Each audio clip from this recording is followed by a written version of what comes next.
Տիկին դատախազ, դուք բավականին երկար ներկայացրեցիք ապօրինի ծագման գույքի եւ համայնքներին վերադարձված տարբեր հողատարածքների մասին։ Ես պրակտիկ եւ երկու օրինակով ուզում եմ ձեզանից հետաքրքրվել, արդյոք այդ գործերի հետքերով գնացել եք եւ արդյոք այդտեղ որևէ կոռուպցիոն բնույթի կասկածահարույց որևէ բան հայտնաբերել եք։ Խոսքս վերաբերվում է ազգային ժողովի նախկին նախագահ Հովիկ Աբրահամյանի տան մասին։ Հովիկ Աբրահամյանի տունը գտնվում էր արգելանքի տակ։ Այդ ոնց եղավ, որ արգելանքը ոնց հանվեց, ոնց վաճառվեց, ինչ հանգամանքներում, եթե դա գտնվում էր դատախազության ուշադրության կենտրոնում եւ իրավապահների կողմից արգելադրված էր։ Երկրորդ, Golden Palace հյուրանոցը, իհարկե նվիրատվությամբ, ես դրա մասին ամեն անգամ խոսում եմ, նվիրատվության ճանապարհով պետությունը վերցրել է 15 միլիարդ 800 եւ այլն դրամով։ Այսինքն այդքան է գնահատվել պետության կողմից նվերի գինը։ Բայց այդ նվերը 2.5 տարի հետո 5 միլիարդ դրամով է վաճառվել, ընդ որում վաճառվել է մարելու տարբերակով։ Ամեն տարի մի միլիարդով պիտի գործարարը մարի, մյուս տարի լրանում է վերջնաժամկետը։ Այսինքն ուզում եմ հասկանալ, այստեղ պետության ահռելի կորուստը, որ կրել է տվյալ դեպքում, արդյոք դատախազության կողմից որևէ կերպ ուշադրության արժանացել է։ Երրորդ հարցս վերաբերում է հայտնի այն գործին Սամվել Վարդանյանի, որի մասով բոլոր պետական պաշտոնյաներին իրավասու ես ուղղում եմ։ Սամվել Վարդանյանը ավտոբուսի մեջ վիրավորեց քաղաքացիական պայմանագիր խմբակցության արդեն նախկին պատգամավոր Հակոբ Ասլանյանին։ Վիրավորանքի համար արդարացվեց, խուլիգանության համար պատժվեց, ընդ որում հրատապ, կալանքի տարակ, հետո դրանից հետո տնային կալանքի ենթարկեցիք Սամվել Վարդանյանին իր վարքի համար, իր ցուցաբերած արարքների համար, բայց Սամվել Վարդանյանին խոշտանգելու, ծեծելու, նսեմացնելու նրա արժանապատվությունը, բռնության ենթարկելու մասով այդ գործը ոչ տեղից չի շարժվում։ 1 տարի քննություն է գնում։ Օրեր առաջ ես նույն հարցը տվեցի քննչական ծառայության ղեկավարին, ասում է քննություն է գնում։ Մի տարի քննում են ու նույնիսկ չասեց, որ գործով կան մեղադրյալներ։ Տիկին դատախազ, դուք Հայաստանի Հանրապետության սահմանադրությամբ օրինականության երաշխավորն եք բոլոր գործերի նկատմամբ։ Այսինքն այն գործողությունները, որոնք որ իրականացնում է քննչական ծառայությունը, դրա օրինականության պատասխանատուն առաջին հերթին դուք եք։ Իհարկե դուք իրենցից եք պահանջում։ Այնուամենայնիվ, հիմա որքանով է օրինական, որ 1 տարի շարունակ այդ զինված բանդիտները, ովքեր որ մահակներով զինված են եղել, դիմակավորված Երևանի բանուկ թաղամասում հարձակվել են ոստիկանների հսկողության տակ գտնվող քաղաքացու վրա, խոշտանգել ծեծել են ու ոչ մեկ չգիտի ովքեր էին, չեն կարողանում բացահայտել։ Էսա օրինական քննությունը։ Եվ վերջին հարցս, որ էլի ուղղել եմ նաև քննչական ծառայության ղեկավարին, դուք մոտ 1 ամիս առաջ եկաք ազգային ժողով մեր գործընկերներից 2 հոգու անձեռնամխելիությունից զրկվեցին մեր 2 գործընկերներ ձեր միջնորդության հիման վրա եւ հիմա մենք ունենք մի իրավիճակ, որ երկար ձգվող նախաքննությունը ըստ էության խոչընդոտում է падգամավորի գործունեությանը։ Падգամավորի ելք ու մուտքը արգելվում է, ինչ որ քննիչ որոշում է ինքը որոշի այդ պահին հարմար է իրեն թե ոչ, այսինքն ինստիտուցիոնալ առումով եմ ցանկանում, որ դուք արձագանքեք այս հարցին, որևէ քննիչ առաջնային մանդատով օժտված падգամավորի գործունեությունը խոչընդոտելու ինչ իրավասություն ունի, որքան էլ որ նա կասկածվում է որևէ հանցանքի մեջ, որքան էլ նա ներգրաված է հանցանքի մեջ որևէ դրվագով եւ անկախ ամեն ինչից կա անմեղության կանխավարկած եւ կա նաեւ ժողովրդին մանդատի իրացման խնդիր։ Այս շահերի Այս դեպքում շահերի բախում չի, բայց բուն իմաստով գործողությունը հենց այդ բախման մասով ես ուզում եմ դուք ինստիտուցիոնալ պատասխան տաք, ինչու կարող է խոչընդոտվել падգամավորի գործունեությունը որևէ քննիչի կողմից։ Շնորհակալություն։ Խնդրեմ դին գլխավոր դատախազ։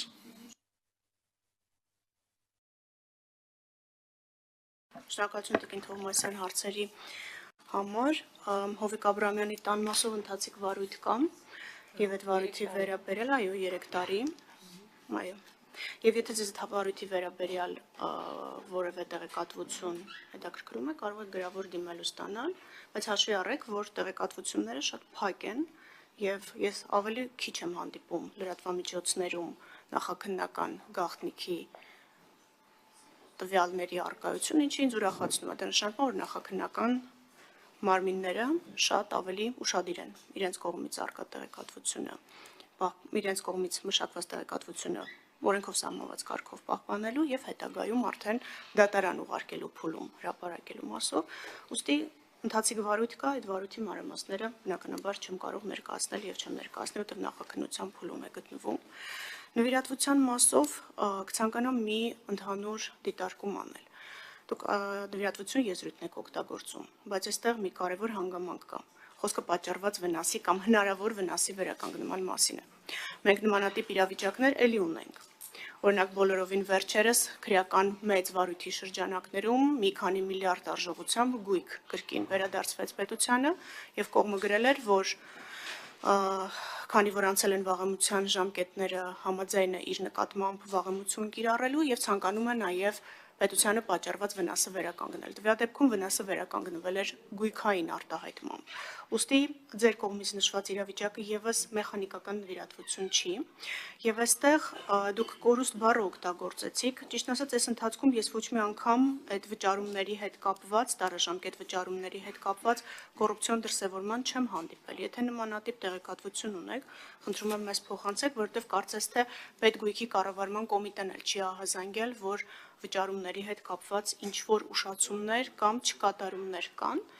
Այս մասով չեմ կարող ասել, որովհետև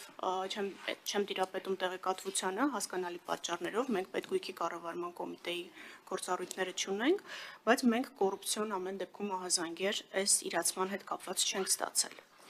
Սամվել Վարդանյանի մասով տիկին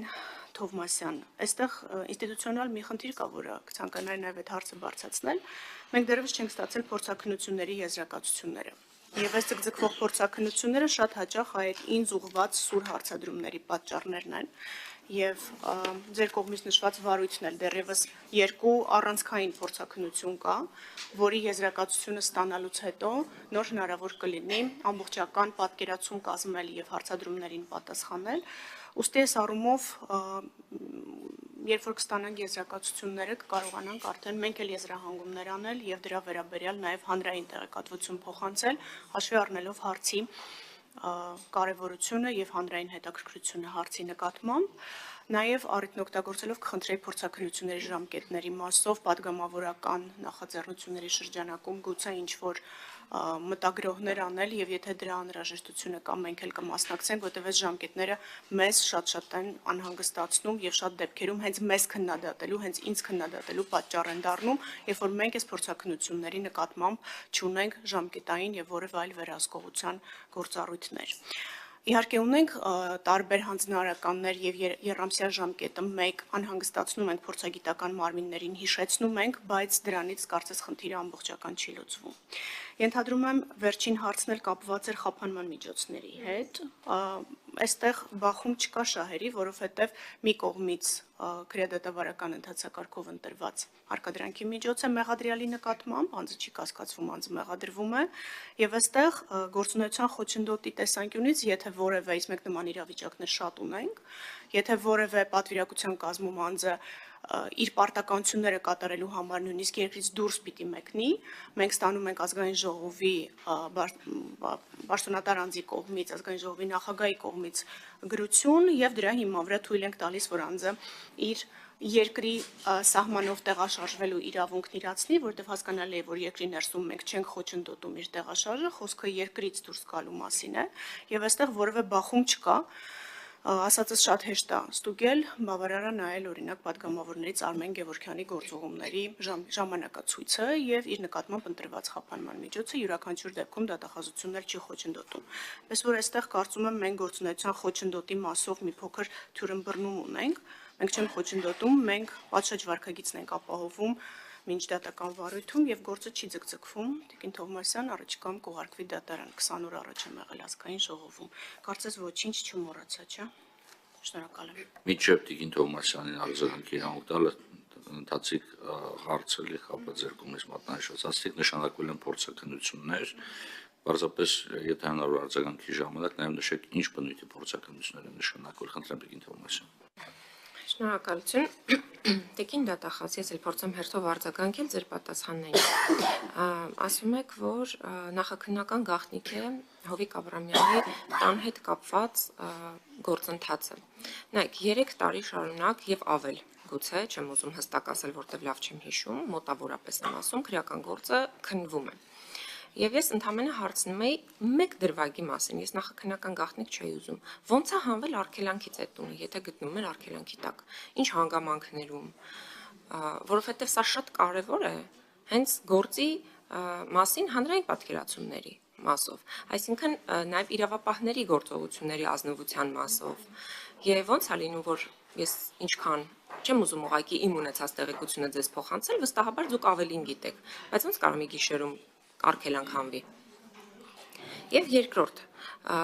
նախաքննական գաղտնիք էլի ձեզանից չեմ ակնկալում, ես ընդհանրապես ասում եմ դուք ինձ բացատրեք գործի էությունը։ Նախաքննական գաղտնիքի տակ 3 տարի թաքնված է իրավապահ համակարգը։ Տարաժամկետ վճարումների մասով Golden Palace-ի հետ կապված իմ հարցը տարաժամկետ վճարումներին չէր վերաբերվում։ Իմ հարցը վերաբերում էր պետության կրած վնասին, որ պետությունը նվիրատվություն է ստացել 15.8 միլիարդ դրամ, բայց վաճառել այդ գույքը 5 միլիարդով։ Հիմա պետությունը օգտվել է թե դուժել այս թվաբանության մեջ։ Սրա մասին էի խոսում։ Եվ արդյոք այստեղ կա որևէ ձեզ իրավաբանորեն հետաքրքրող հարց։ Օրինակ ինձ մոտ առաջանում այդ հարցը. ինչ հանգամանքներում, ինչու հենց այդ գործարարին, որը 2 գործերով էլ, իմ նշած 2 գործերով էլ հենց ինքն է անցնում։ Ինչու հենց այս դեպքով եւ ինչու 15.8 միլիարդանոց գույքը նա կարողանում է գնել 8 միլիարդով, 5 միլիարդով ներողություն։ Հիմա եթե ասեն, որ չի վաճառվում, բայց դեպքում այսինքն պետությունը ուռճացված գներով է նվիրատվությունը ստացել, եթե նույնիսկ վնասի վերականգնումն էլ հետնա։ Էլի չի տեղավորվում թվաբանության մեջ։ Ինչ վերաբերում է падգամավորի գործունեության խոչընդոտմանը, տիկին դատախազ, ես հասկանում եմ, կա ընտրված խափանման միջոց, բայց այդ խափանման միջոցը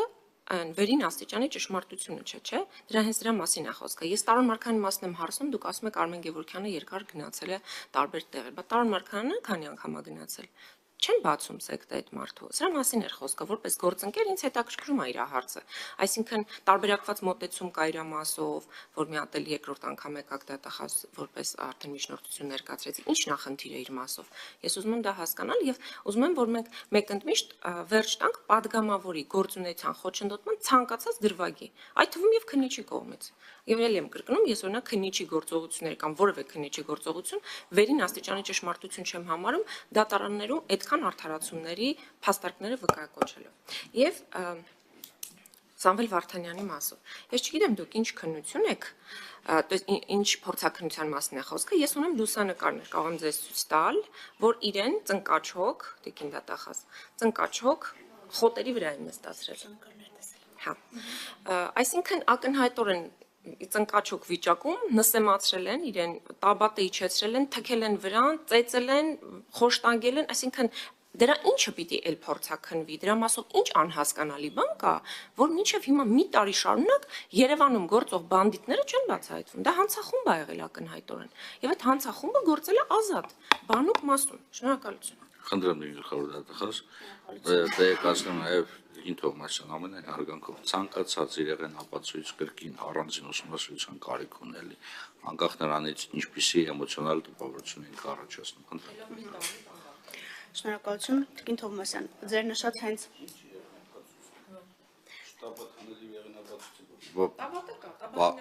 Պարոն Մինասյան, խնդրում եմ, ես ձեզ հնարավորություն կտամ եւ հարցի եւ ելույթի։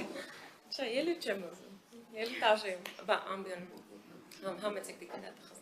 Շնորհակալություն։ Կարամ ես որոշեմ, շնորհակալություն Տիկին Թովմասյան։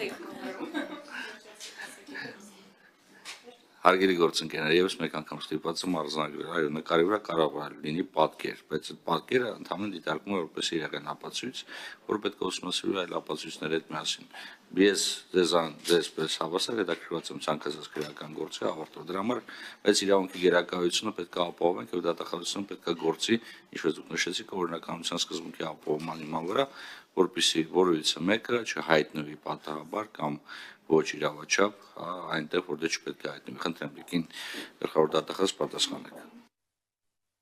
Տիկին Թովմասյան, հենց ձեր նշած հարցի շուրջ է քննությունը։ Հովիկ Աբրամյանի տան մասով այդ նույն արգելադրման հետ կապված։ Ուստի ելի եմ կրկնում կա քննություն եւ քննությունը ունի հանգամանքներ, որը պիտի պարզաբանի։ Ես չեմ ասելու այն, ինչ որ դուք հիմա գալու եք ինձ լսել, շատ լավ պատկերացնում եք, որ հենց քննությունը դրա մասին է եւ ցանկացած տվյալ, որը ես հիմա կասեմ, խանգարի քննությանը։ Դրա համար ընդհանրապես վերահաստատում եմ, որ կա նախաքննության փուլում գտնվող վարույթ եւ քննությունը հենց ձեր կողմից նշված հանգամանքն է ներառում մի շարք հարակից հանգամանքների հետ միասին։